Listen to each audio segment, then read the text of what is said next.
کہ رمضان میں صرف آخری 10 دن اور آخری 10 کی بھی طاق راتوں میں ہم اعتکاف بیٹھتے ہیں، اور ایک فضیلت والی رات کو تلاش کرنے کا ہمیں حکم دیا گیا کہ اس کو تلاش کرو، جی، کہ اس میں کی ہوئی عبادت 1000 مہینوں کی عبادت سے افضل اور اعلیٰ ہے۔ سبحان اللہ۔ اور مسلمان دیکھے خیمے بستیاں لگا کے مسجدوں میں بیٹھ جاتے ہیں، کاروبار بند، گھر سے دور، بیوی بچوں سے لا تعلق، اور مسجد میں آ کے بیٹھے ہیں۔ تو پورا سال اس پیکج میں سے اگر کچھ مل جائے تو کیسا ہے؟ پورا سال مل جائے، پورا سال۔ ماشاءاللہ، زبردست، کیوں نہیں؟ ہاں، تو اللہ کے نبی صلی اللہ علیہ وسلم کے متعدد ارشادات ہیں، جی، لیکن سند کے اعتبار سے وہ کمزور ہیں۔ اور پھر سیدہ عائشہ رضی اللہ عنہا ام المومنین، عبداللہ بن مسعود اور حضرت عبداللہ بن عمر سے 3 فرمان ثابت ہیں۔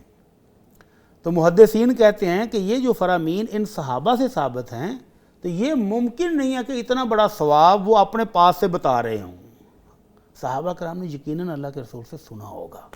تو وہ کہتے کیا ہیں کہ جس شخص نے عشاء کی نماز کے بعد من صلی اربعن بعد العشاء 4 رکعت نفل پڑھنے ہیں عشاء کی نماز کے بعد، یہ تہجد نہیں ہے، تہجد تو آپ بعد میں پڑھیں گے، یہ ہیں عشاء کی نماز پڑھ کے آپ گھر آ گئے، سونے سے پہلے 4 نفل آپ پڑھ لیں، کنّا کقدرہن من لیلۃ القدر، تو ثواب یہ ہے کہ یہ 4 نفلوں کا ثواب اتنا ہی ہوگا جتنا کسی بندے کو لیلۃ القدر مل جائے جو تلاش کرنے تھے۔ بھٹی صاحب اتنی بڑی سٹیٹمنٹ؟ ہاں جی، جس نے تلاش کر کے لیلۃ القدر پا لی، اس میں جو نفل پڑے تھے جتنا ثواب ان نفلوں کو تھا، ان 4 رکعات کا اتنا ہی ثواب ہوگا۔ سبحان اللہ۔ تو یہ اتنا شاندار پیکج ہے جس سے ہم محروم رہ رہے ہیں۔ سر یہ اتنا شاندار پیکج پہلے کیوں نہیں بتایا ہم نے؟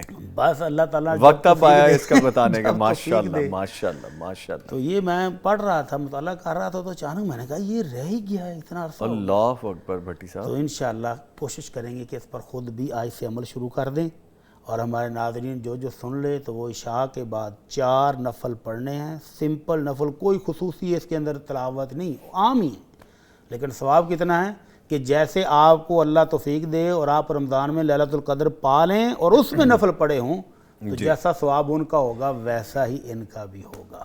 اللہ ہم سب کو توفیق عطا فرمائے۔ آمین آمین۔ اچھا سر مجھے یہ بھی سمجھائیے کہ ادائیگی کا طریقہ ویسے آپ نے بتا دیا، آپ نے مسجد میں نماز ادا کی، اور تبھی اگر آپ 4 نفل نماز کے بعد پڑھ کے آ جائیں تب بھی ٹھیک ہے؟ پڑھ لیں، سونے سے پہلے پڑھنے ہیں، گھر میں پڑھ لیں، وہاں پڑھ لیں، لیکن نوافل کا ثواب گھر میں زیادہ ہوگا۔ گھر میں زیادہ، ٹھیک ہے۔ تو 2 فضیلتیں جمع ہو جائیں گی، جی، آپ کے گھر میں اللہ کی رحمتیں آئیں گی، برکتیں آئیں گی، اور ثواب بھی نوافل کا گھر میں زیادہ ہے، ٹھیک ہے۔ اور پھر آپ ایزی ہو گئے، جب سونے لگے ہیں، وضو تو کرنا ہے سونے سے پہلے، جی، تو 4 رکعتیں پڑھیں اور سو جائیں۔ ماشاءاللہ، بہت بڑا آج کا پیکج ہے۔ اللہ تعالیٰ ہمت دے جی، انشاءاللہ، بالکل بمپر آفر ہے بلکہ یہ تو، ماشاءاللہ۔ اور سر ایک چیز اور بھی بتائیے کہ اگر ہم تہجد کی نماز کے لیے نیت کر کے سو رہے ہیں اور تھوڑی دیر پہلے آنکھ کھل گئی ہے تو تب بھی پڑھے جا سکتے ہیں، لیکن یہ عشاء کے بعد ہے، یہ عشاء کے بعد ہے۔ جب آپ سو کے سحری کے ٹائم اٹھے ہیں تو وہ تہجد ہوگی، لیکن اگر سحری سے بہت پہلے اٹھ گئے ہیں تو پھر بھی یہ 4 آپ نے پڑھ کے سونے سے پہلے پڑھنے ہیں۔ سونے سے پہلے پڑھنے، یہ میں نے اس لیے ایلیبریٹ کیا، کھول کے بیان کرنا۔ یہ سونے سے پہلے پڑھنے ہیں اور عشاء کے بعد پڑھنے ہیں۔ ٹھیک ہو گیا جی، یہ تو آج ہم نے بہت زبردست ہمارے ہاتھ۔ اللہ تعالیٰ جی عمل کرنے کی توفیق عطا فرمائے۔ آمین آمین آمین۔